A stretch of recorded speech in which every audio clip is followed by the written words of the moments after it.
All right, everyone. Thank you so much for joining me today. My name is Jasmine Brown. I am a naturopathic doctor and I have a master's in human nutrition. And today I'm going to be talking to you about the GPL-TOX profile that we offer here at Great Plains. Here at Great Plains, I am one of the consultants. I'm hoping some of you that I get to talk to on a regular basis have tuned in today. And I hope I get to talk to some of you I haven't met before in the future. So let's get started.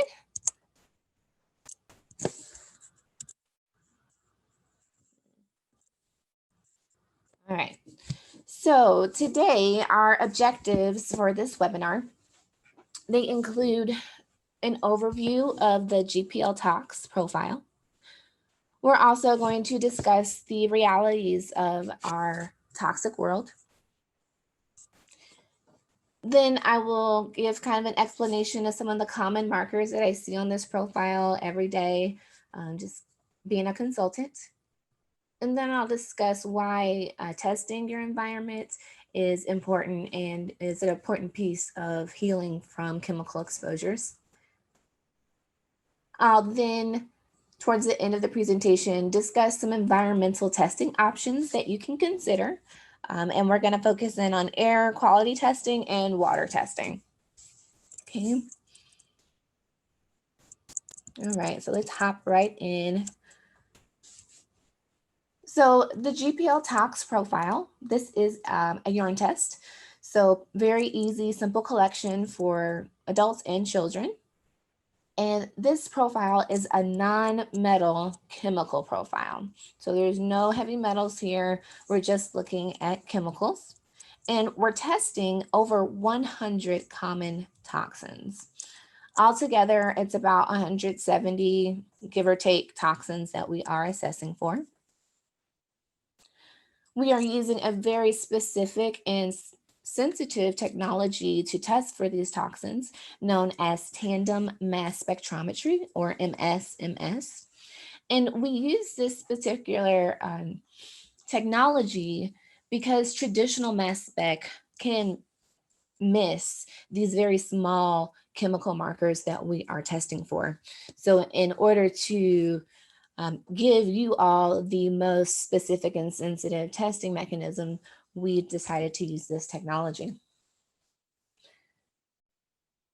Not only are we testing for chemical toxin exposure, we're also, we have a marker here for mitochondrial dysfunction. So it's really nice. You get not only the toxins someone is exposed to, but you get to also see what effect, if any, is this having on that person's metabolic and mitochondrial function. Excuse me.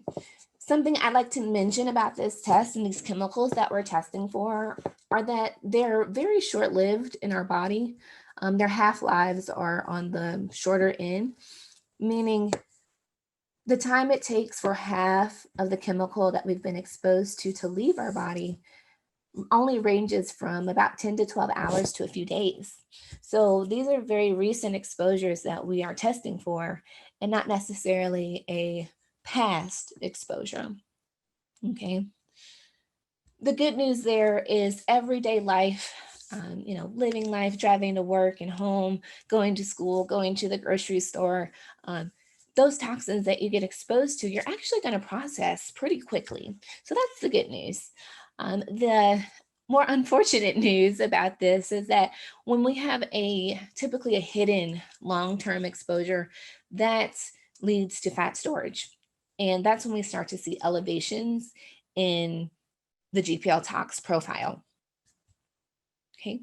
Something else to be aware of when looking at this test is that we are not actually evaluating the chemical itself, but we are looking at the urinary metabolite of that chemical exposure.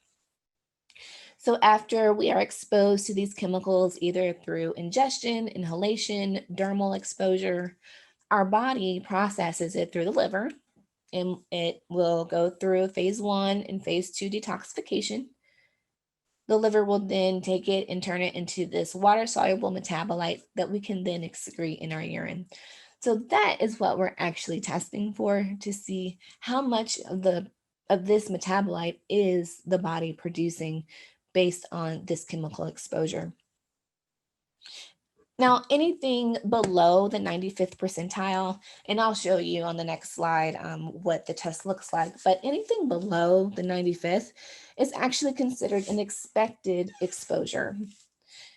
At this rate or this level of exposure, we're not concerned at this point that this toxin or this exposure source is causing on its own a detrimental effect to human health.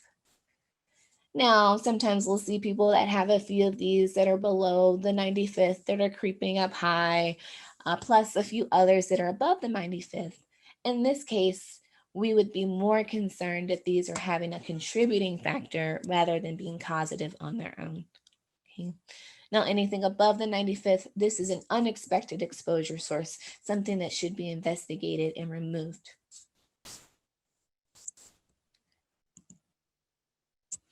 Okay, so of the toxicants that we are testing for, we have 19 metabolites. The first 13 are industrial toxicants. So this is an example of the report. We have marker number 1. This is the 2-hydroxyisobutyric acid marker, looking at the parent compound or the toxin here, MTBE and ETBE. And I'll discuss more about this toxin as we move through. But as you can see on the test report, we have a lower limit of quantification, or our LLOQ. We have our 75th percentile, and then the 95th. So anything above that 95th, that is concerning to us. We would then be investigating. The next 2 metabolites are organophosphates.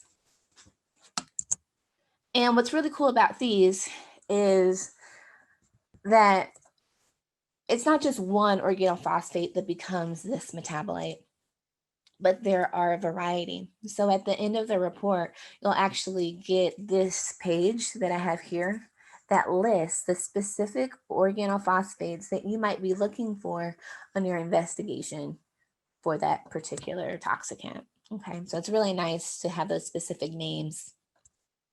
And as you can see here, we have a clear elevation. This person is clearly above the 95th percentile. Okay, and then the next 3 metabolites, these are specific herbicides. And then our last marker, this is the one I mentioned before for mitochondrial function. This marker is called tiglioglycine, and it works the same way. The higher this goes, the more dysfunction that there is in the cellular function. So in this case, we could see that there's a lot of mitochondrial damage and support would be warranted.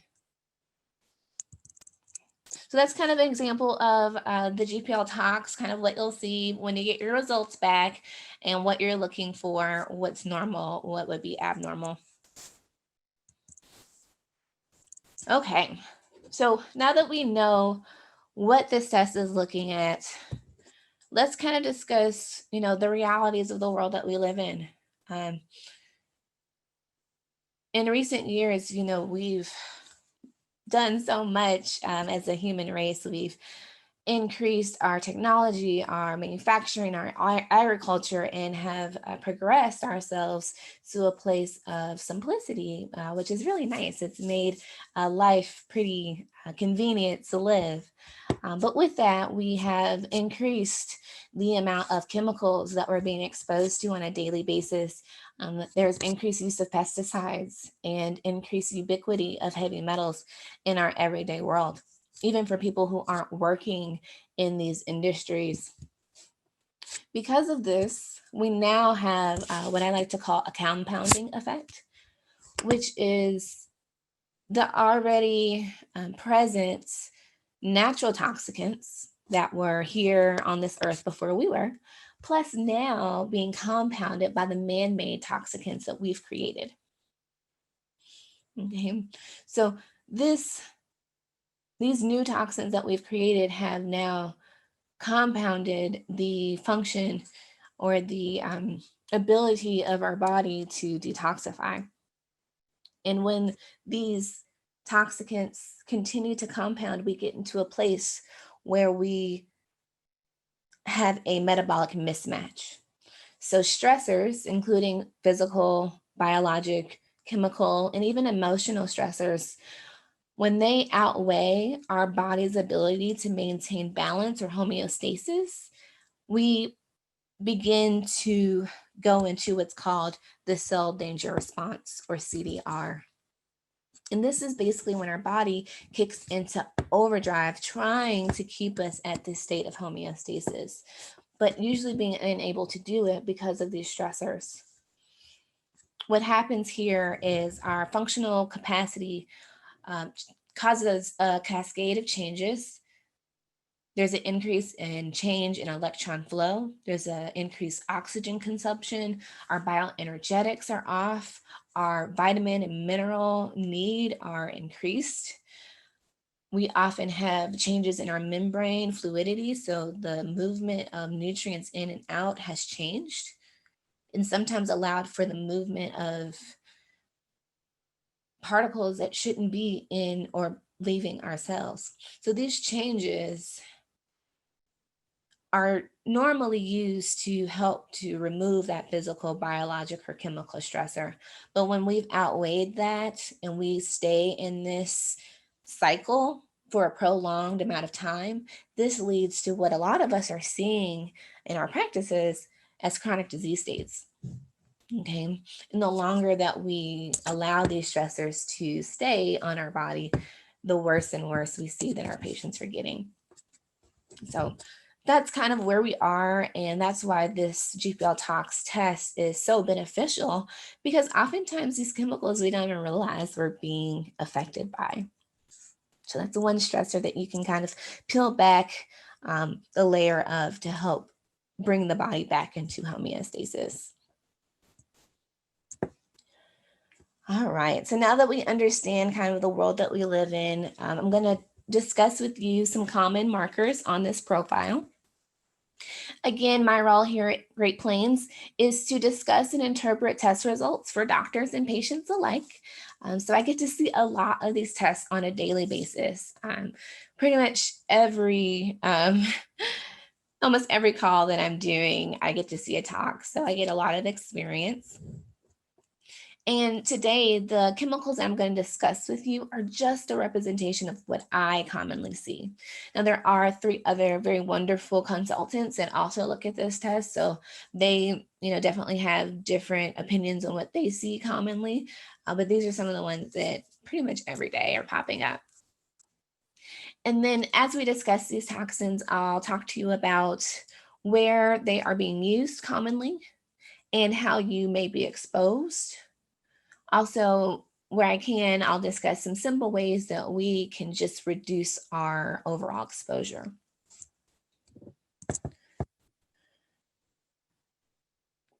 Okay, so this first toxin that we're going to talk about is methyl and ethyl tert-butyl ether, more commonly known as MTBE and ETBE.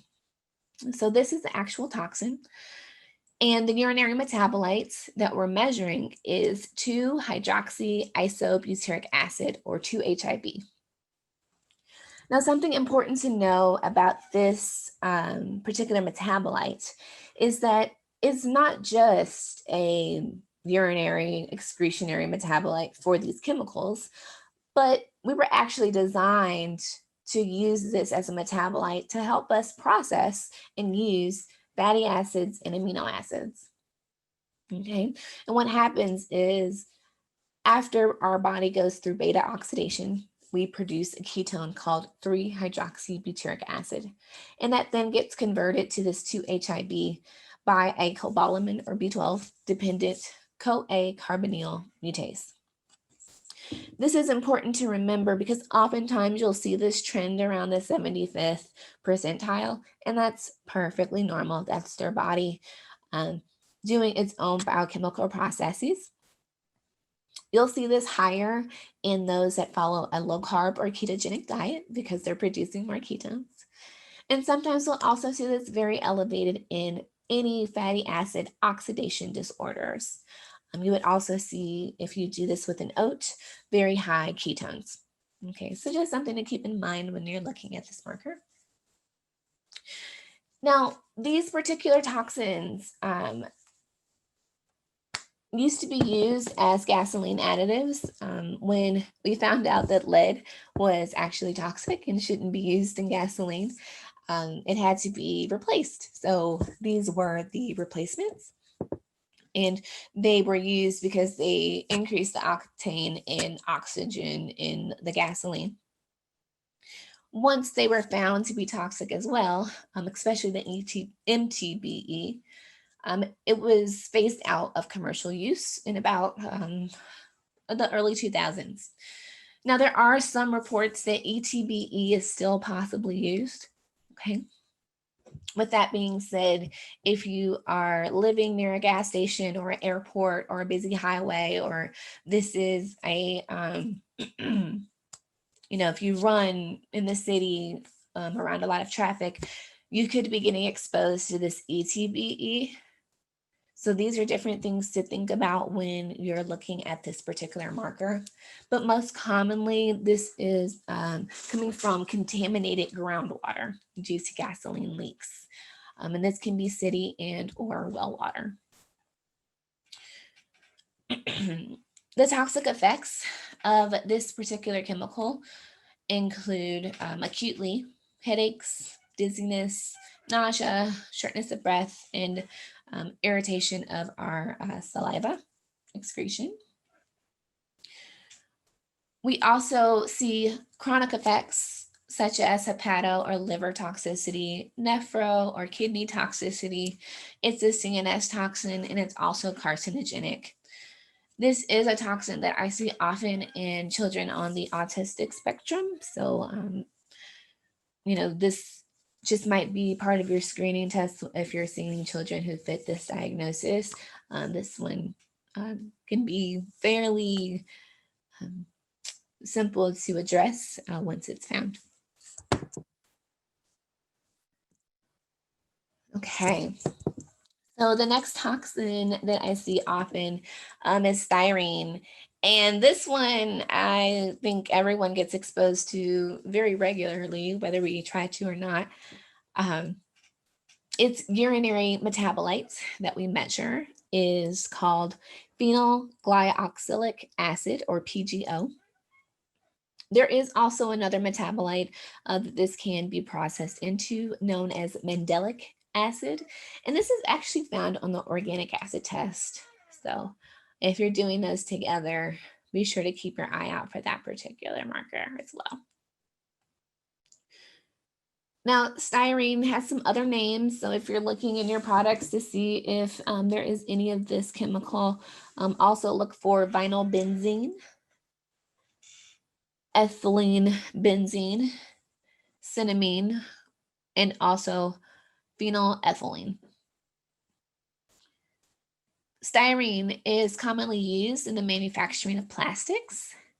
Styrofoam is a very common recognizable product that uses styrene. So those styrofoam cups and other food packaging materials, like takeout containers, will have styrene in them. Also, car exhaust fumes will emit this styrene. So again, kind of like the ETBE, if you live near a highway or if you run near a busy road, you might be getting exposed to higher amounts of this. New construction materials also contain styrene. And if you're working with these, you can be getting this from occupational exposure as well. The acute effects of large styrene exposure include gastrointestinal irritation, and then irritation of the skin, eyes, and the upper respiratory tract.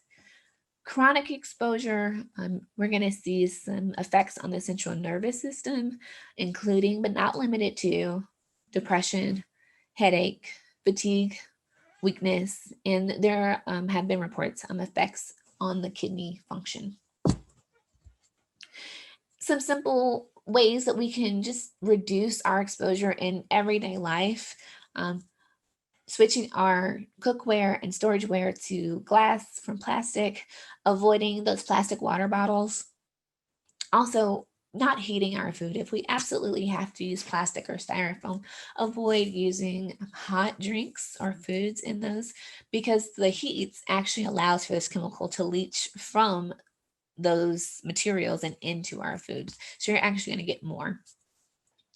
And then if you just absolutely have to have takeout, I get it. Sometimes it's all we have available. But trying to immediately remove your food or your beverage from that container into one that is glass. This particular toxin can also be found in water supplies.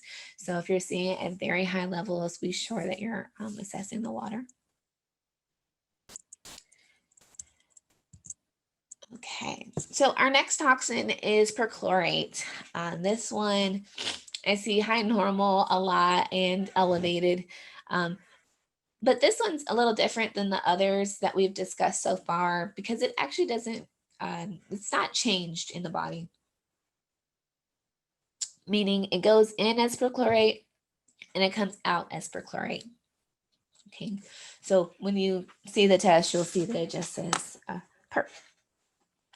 Now, probably the most common use that most people are familiar with is bleach.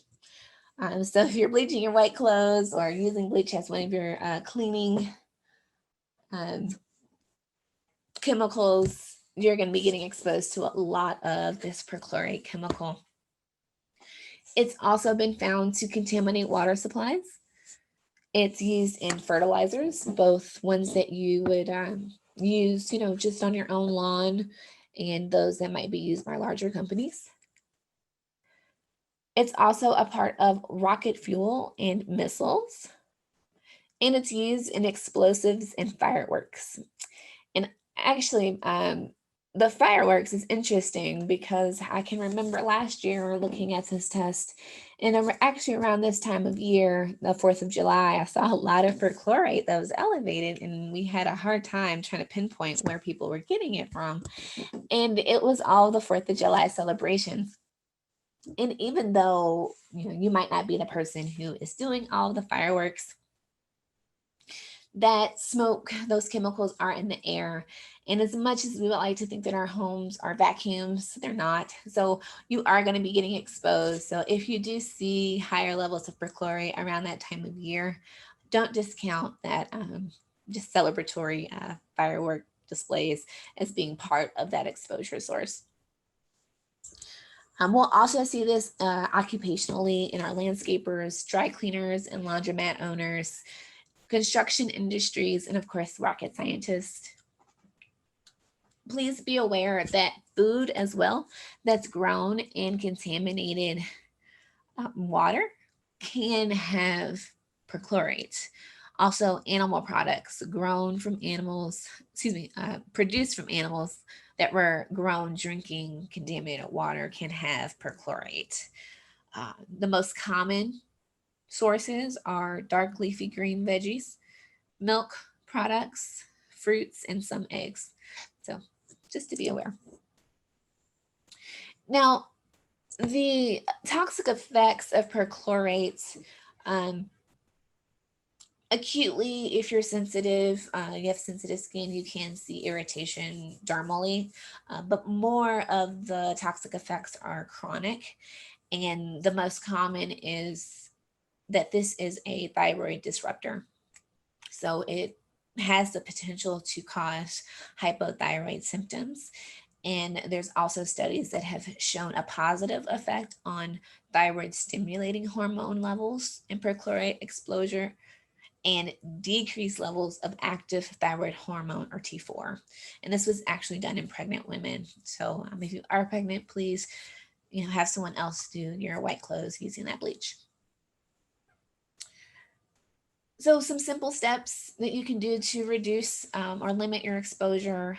Try and filter your water. Reverse osmosis is a surefire way to remove these chemicals from your water supply and avoid or limit how much bleach that you're using.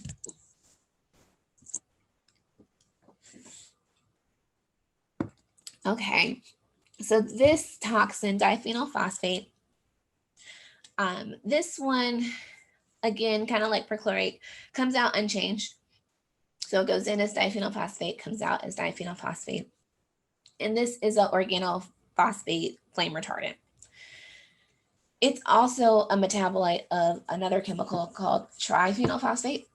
So you might be looking for both of these, and they are both organophosphate flame retardants. And this one is commonly found in nail polish, and I find a lot of times women are using nail polish on their fingers and toes regularly, and we're seeing higher amounts of this chemical coming out in their urine. So that's something that, it's just the everyday, I like to paint my nails kind of habit that is exposing us to toxins. As stated before, it's also a flame retardant. This one is also used in food packaging materials, especially plastics. It's used in electronic equipment, and there's high occupational exposure to this. And there is a history of use of this organophosphate flame retardant in children's products. Some toys and pajamas actually use this so that, of course, it wouldn't catch on fire. So if you're concerned about that, there's definitely research out there that you can look into to find flame retardant free products for your child. The acute toxic effects of diphenyl phosphate include skin burns, eye damage, and it's also irritating, to our respiratory system. It can also cause chronic difficulties breathing if you are chronically inhaling this. And it is an endocrine disruptor and reproductive toxin. So if you're trying to get pregnant, this is something that you would want to just try to avoid as much as possible. And it's also a neurologic irritant leading to developmental delays in some children. And I have seen a few cases where this was implicated in children with developmental delays and some children even on the spectrum. Simple ways to reduce your exposure: again, avoid those flame retardant products, decrease food packaging, of course, don't heat those plastics. If you have a hobby or occupation where you have to work with this, make sure you're wearing your PPEs to decrease how much you're getting exposed. And then also, ladies, if you're wanting still to paint your nails, consider choosing a safer chemical profile. Nail polishes can be found on EWG, or Environmental Working Group Skin Deep database. And I'll discuss this a little more towards the end of the presentation, but it's a really great source to find safer products.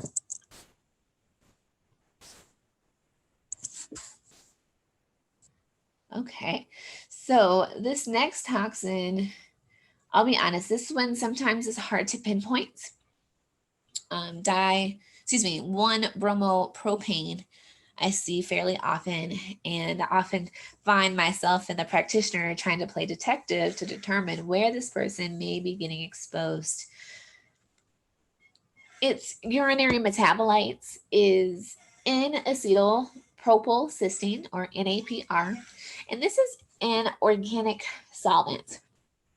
Now, it has a wide variety of uses. The most common I find is dry cleaning. I know a lot of us have positions where we have to wear nice clothes, where dry cleaning is required. So if this is something that you're doing on a consistent everyday basis, this could be having some effect on your health. It's also seen in metal cleaning. Actually had a client whose patient was a jeweler, and they did a lot of metal cleaning in their everyday work, and this is where they were getting it. A common one that I think sometimes we don't think about is foam glue. This adhesive is actually used in the foam of new furniture, carpets, other flooring, new cars. That kind of new smell is 1-bromo propane. So allowing, new products to air out before bringing them to the home can be helpful at reducing your exposure. This toxin is also used in construction industries. Newly laid asphalt actually will off-gas this 1-bromopropane. It's also used in pesticides and fertilizers. It's used as a degreaser and cleaner. So different soaps can have this. Very common in carpet cleaning materials. It's also used in computer and electronic manufacturing. Now, the toxic effects of these acutely include headaches. I know I've gone into like new homes and instantly got a headache, and it's just from that, all of those chemicals circulating in very high amounts. Our chronic symptoms that we'll see are some central nervous system dysfunction. We'll also see decreased cognitive function. And this, again, as well, is a reproductive toxin. So, this one in particular is something that I think a lot of us are getting exposed to and not even realizing it and wondering why we're feeling the way we're feeling. So this is a good one to keep your eye out for on this profile. So some simple ways to reduce your exposure, avoid dry cleaning if you can. If you can't, if you have a room that not many people use in your home, try and let that off gas in that room rather than in, more populated spaces. Again, try and let your new couch maybe off gas in the garage if you can, for a couple of days before bringing it into the home. Also, if you know a parking lot or your child's favorite park is getting new asphalt, try and avoid that for a while to reduce the exposure to this chemical.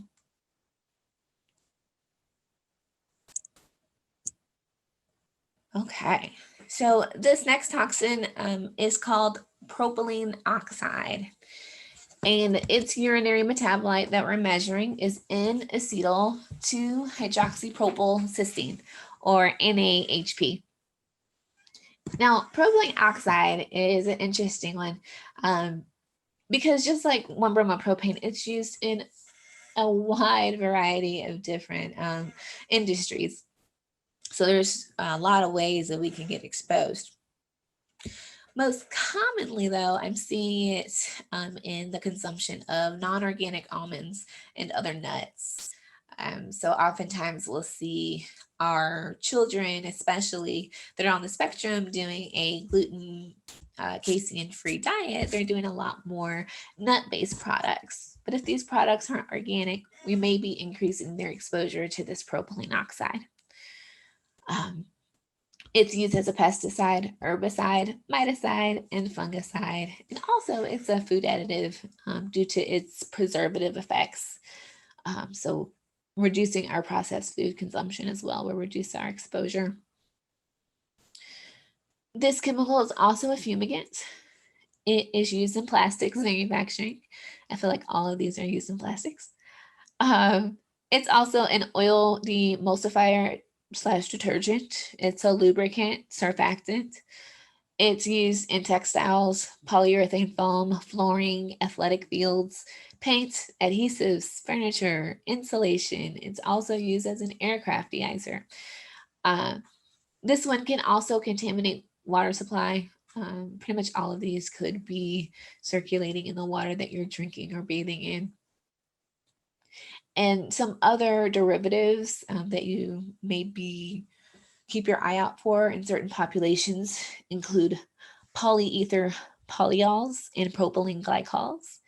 And a fun fact, propylene glycol is found in some tattoo inks. So something to keep in mind. Now, the toxic effects of this guy, acutely, it's a respiratory and a ocular irritant. It can lead to coughing, shortness of breath, pulmonary edema, and pneumonia. This is something you probably see more in an occupational exposure. Now, chronic long-term exposure, it is a neurotoxin and it depresses the central nervous system. It's also a probable human carcinogen. And like I said, this is one that I see common in our children that are on the spectrum or that have developmental delays. Again, simple ways to just reduce your exposure. Try and eat as organic as possible. Filter your water.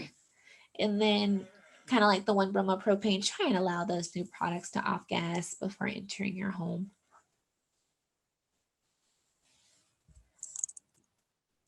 Okay. So our last toxin we're going to talk about today, this is acrylamide. Now, this is probably the tastiest toxin that we're going to talk about.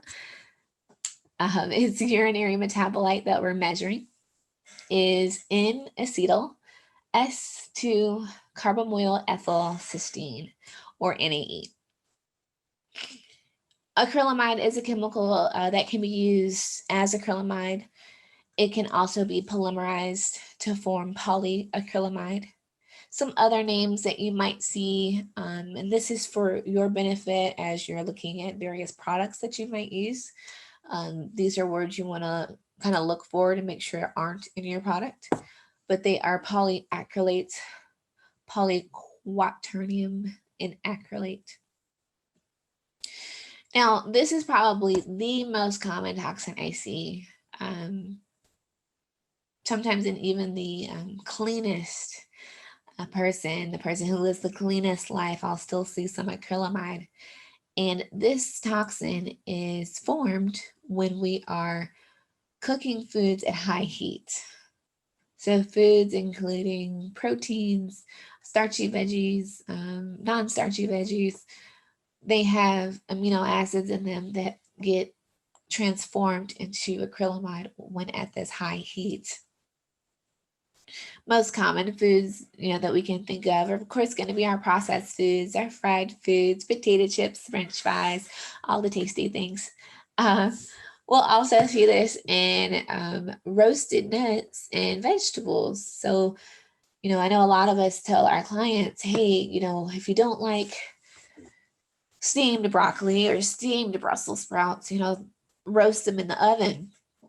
And it's great because we're getting people to eat more vegetables, but the char and the roasting process at that high heat is actually increasing the risk of acrylamide toxicity. We'll also see this in grilled and charred foods. So all of us who love our barbecue here in Kansas City, so it's that's rough for me to have to give up barbecue sometimes.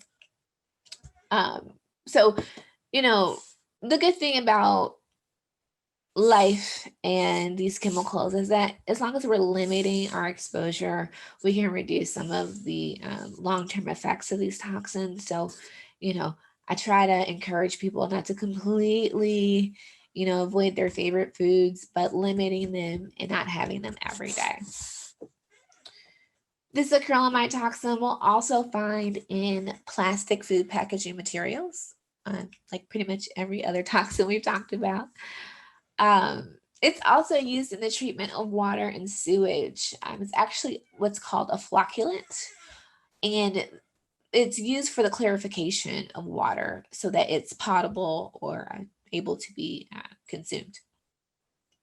It's also used as a grouting agent in the construction of drinking water reservoirs and wells.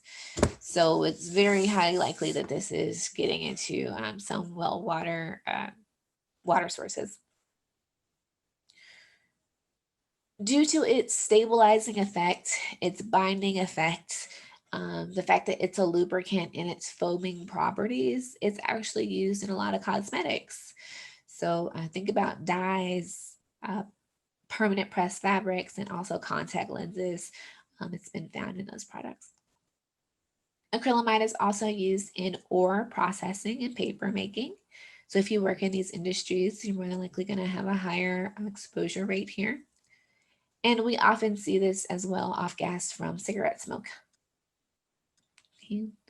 So toxic effects, acutely, there can be some dermal irritation.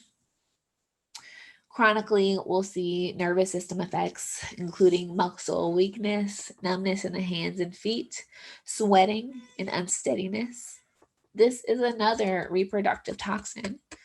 and it can elevate your risk for cancer. Okay, so if you have a family history of it, reducing those high heat cooked foods can hopefully, at least change your risk for potentially developing cancer. So just kind of something to keep in mind when you're making food choices. Speaking of food choices, try to limit or avoid those fried, roasted, and grilled foods. Use other methods of cooking. So employ more steaming, boiling, other low heat techniques like poaching. And if you absolutely have to roast your foods, I get it. I can only eat Brussels sprouts roasted for some reason. So even when I go to roast my Brussels sprouts, I try to take them out before they get too much browning effect. This won't completely eliminate your exposure, but it will reduce it as you're not getting that concentrated acrylamide in the charred bits of the food. Also, again, drink filtered water. You can get pitchers that are filtering water, reverse osmosis you can get from your local health food store. Even the under the sink filters can filter your drinking water. If you're concerned about dermal exposure from shower water, there are shower filters out there that you can consider. Also, avoid smoking, including second and third hand smoke. These chemicals, just like the smoke, can get into your clothes, into your furniture, and potentially be exposing someone who's not even smoking themselves.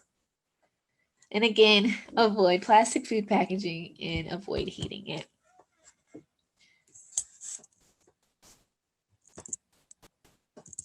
Okay, so we have discussed a variety of different toxins that I commonly see on that GPL-TOX profile.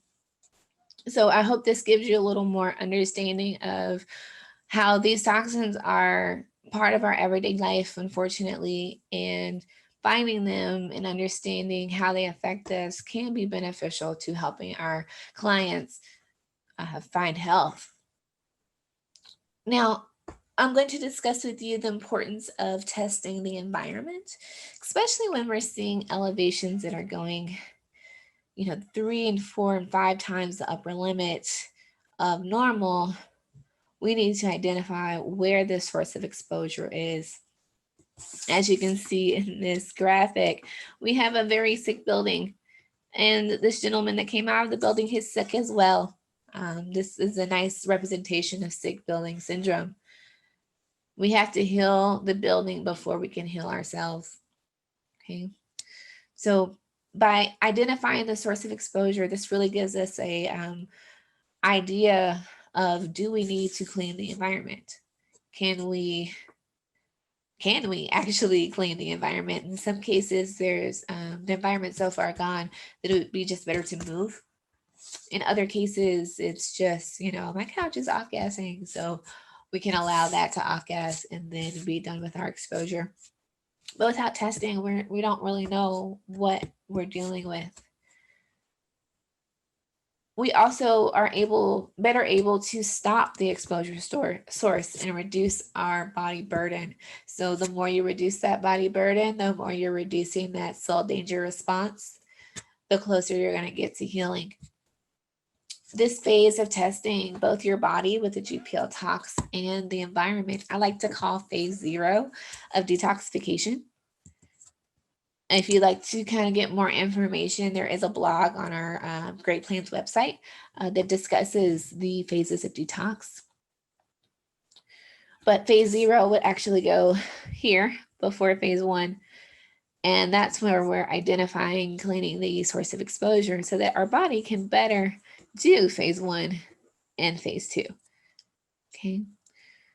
Without phase 0, healing cannot fully be accomplished. All of the medications and all of the supplements, all they're going to do for us is make us comfortable to a certain extent. Okay. We're going to get to a place, if we're not removing the source of exposure, of what I like to call a steady state, where we have gotten better to a certain point, but we start to hit a wall that supplements and drugs just can't push us past. And it's not because the supplements and the prescriptions aren't doing their job, but we have this source or this underlying cause that is making it hard for our body to truly heal. I like to think of it as chelating lead and then going home and drinking lead contaminated water.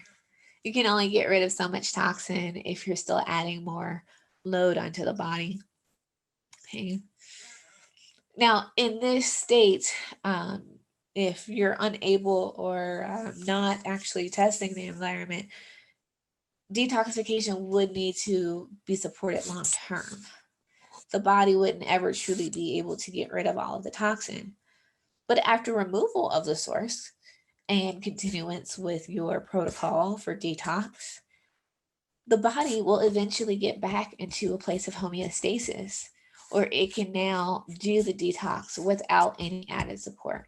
And this is a phase that we want people to be able to get to, where they can detox on their own using those biochemical processes that their body was already designed to do without added support. Now, I do understand in some cases it's not possible in your healing journey to right away get out of your exposure. You know, sometimes this is our job. This is our business. You know, this is our bread and butter. This is what we do to live our lives. So it's really hard to change those environments. If this is occupational and you know that you're getting exposed to a certain chemical, as I stated before, using your personal protective equipment or your PPEs to reduce your exposure can help. Sometimes in other places, it's your home location. I've seen some people that live literally a mile away from the airport, and they're getting exposed to various chemicals associated with airplanes and airports. And, you know, as wonderful as it would be to say, hey, can you move the airport? That's usually not pretty feasible. So, you know, if you're not willing or able to move, this phase 0 cannot be accomplished. In this case, because, you know, more often than not, this may be the case, maintenance detox can be considered to support that person until they're able to kind of backtrack and do phase 0.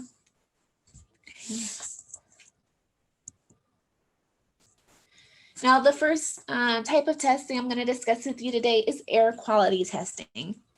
So I did a lot of research to prepare for this webinar, and there are so many quality testers and monitors out there that you can consider.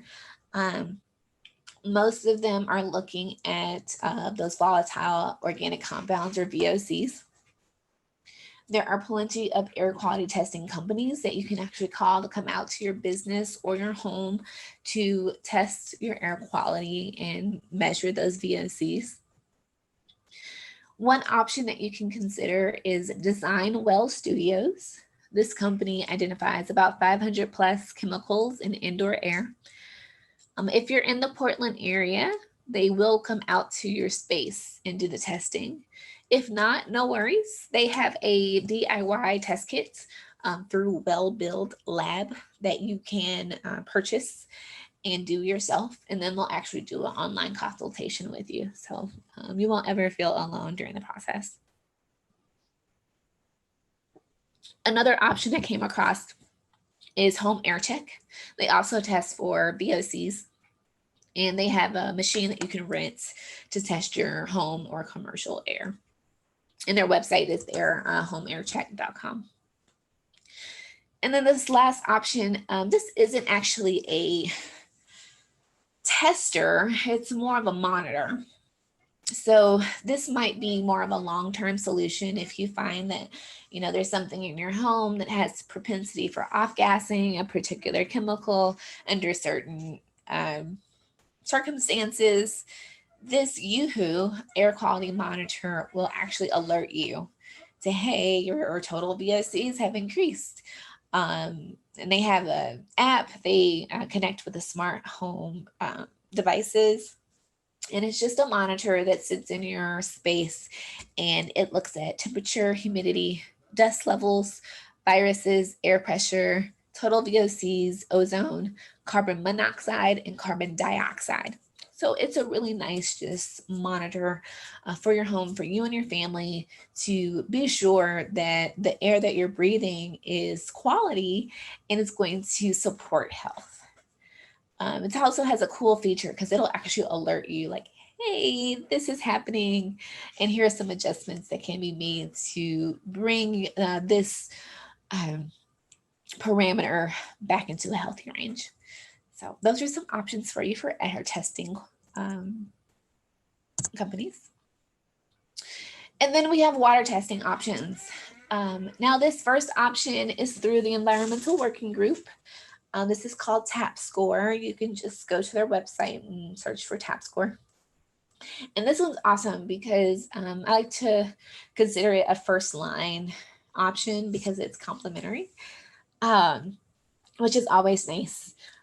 And all you have to do is put your zip code in and they'll actually list out all of the contaminants in the water. It'll tell you how many in total, which ones, what levels of those toxins that are in there.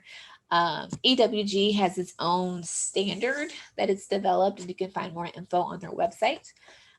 But they do list when their standard is lower than the legal limits. And they explicitly state legal does not necessarily equal safe. So it is nice to kind of see where their standard is to know, are you being exposed to unsafe levels? Now, because this is complementary, it's not as exhaustive as some of the other options that I'm going to mention. But like I said before, it's a nice first line, like, hey, let's get an idea of what's going on. This next option is called My Tap Score. This particular company does city and groundwater testing. They're assessing for a lot of parameters, including the chemistry, alkalinity, water hardness, metals, minerals, E. coli, gas and oil byproducts, flame retardants, pesticides, etc. So there's a lot here that you're going to get, a lot of information. It also has a specific marker for ETBE. So if that marker pops up for your family or for your patient, that number one that measures for MTBE and ETBE, this company does test for the ETBE. Now, not every company does, so that's why I mention it. You also get a really kind of nifty online scorecard that can help you better understand your results. So it's like a breakdown of every toxin, gives you information on that toxin that was found in your water. So that's another option. And then the last option I have here is the National Testing Labs. They also test for city and well water. And then they have three different options. So a 32, 94, and a 115 analyte panels are available for you to choose from. And as stated, a lot of these look for heavy metals. So if chemicals and heavy metals are both implicated in your case, these are really nice because it's just one test and you can look at all of it. And then their website is watercheck.com. So check those options out if you see some of these chemicals popping up. And then this slide I decided to do because a lot of these different chemicals are found in some of our household products, some of the products we use on our skin, some of the things that we eat. So it's really nice to be able to have resources to help us figure out what are the best cosmetic, personal, and cleaning products for us and our families. So I mentioned this before, but EWG has a skin deep database, and it's pretty cool because you can type in or search for different products that you use or maybe haven't used before and see their cleanliness rating.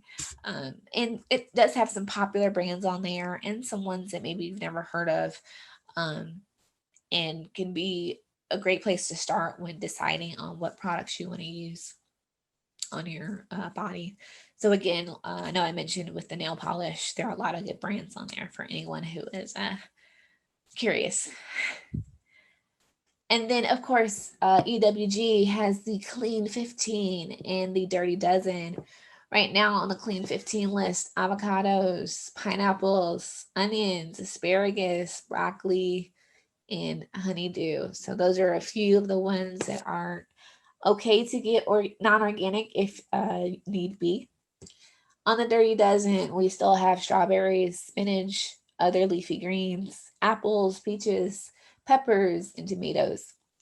So, if you're trying to decide what should I get organic, what can I kind of be a little more lenient on, those are really good resources for you to check out. EWG also has a guide to healthy cleaning. So different cleaning products, like bleach has perchlorate in it. So we don't want to be using that, but we need a good alternative, right? This is a really great place to find other products that will be safe for cleaning and for your family. There is a grading system from A to F. And then a lot of these products have an EWG certified rating. So this is when the environmental working group goes through this list of requirements that includes avoiding these ingredients of concern, which we talked about acrylamide, phthalates. Both of these toxins are actually tested for on the GPL-TOX. And then some mycotoxins such as aflatoxin and ochratoxin A. Those also can't be used in a product. So, if you're using certain products and you're concerned about these toxins, do our GPL-TOX profile and also consider the mycotox profile to look for those mycotoxins. EWG also requires that company uses full transparency with their consumer and also is using good manufacturing practices. So this isn't just good products, but good practices from the company. So, pretty well-rounded rating system. And then this last option that you can consider, this is a nice kind of on-the-go option. It's called the Think Dirty app, and you can download this on your phone, and you can actually use it in real time while you're at the store and scan products and see, okay, how clean is this?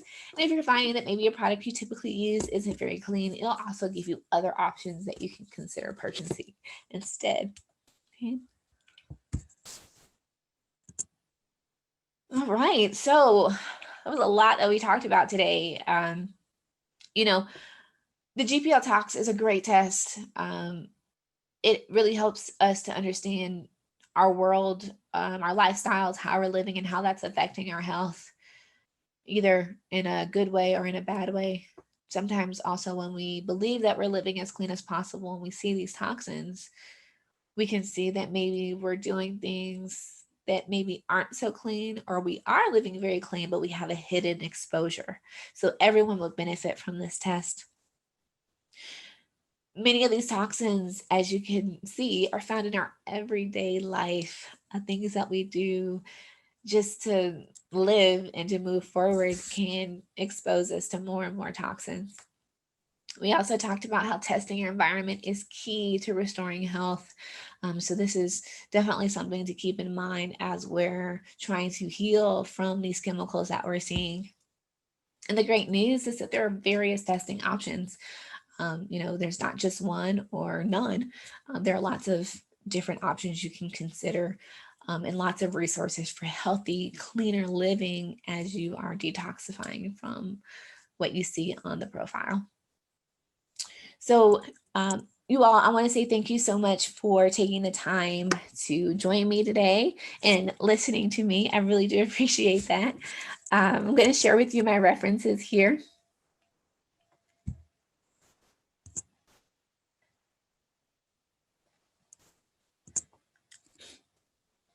And again, I'd like to say thank you so much for joining me. I hope everyone enjoys the rest of their day, and I hope that you learned something today and got something from this presentation. Thank you.